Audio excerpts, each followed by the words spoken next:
Dia sangkut tunggul kayu, dah letak teratas. Jadi kalau kita ke depan, ini gone. Selamat pagi. Hari ni kita ada kes kereta sangkut. Sangkut kat mana? Sangkut dekat bawah tu. Dia sangkut tunggul kayu, dah letak teratas. Jadi kalau kita ke depan, ini gone. So tugas sekarang kita kena tinggikan kenderaan ni. Tinggikan belakang. That mean kita kena sendal batu bawah tayar ni dan bawah tayar sebelah sana. So macam mana kita nak tinggikan? Ikutlah operasi seterusnya. Kita ada dua pilihan. Sama ada nak tinggikan sebelah sini atau sebelah sana.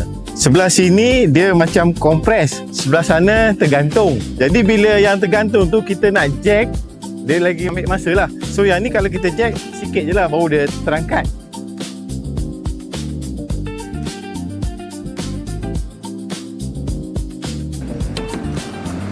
Peralatan yang kita gunakan High Lift Jack Extreme, High Lift Jack Mate.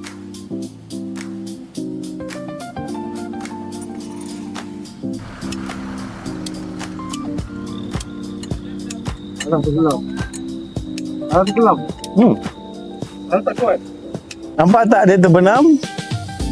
Ni maksud dia tanah tu lembut. Jadi kena tarik tapak untuk mengelakkan stand tu terbenam.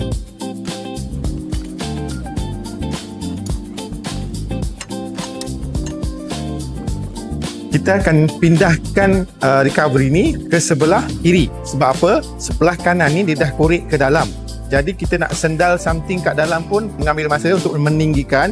So kita pindah sebelah kiri. Sebelah kiri pula dia punya tayar tu dah atas firm ground. Jadi bila kita jack nanti senang kita nak sendal batu. Oi.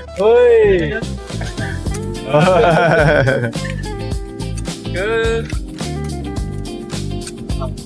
Mana? Tak lepas sikit lagi. Mal. Tak lepas.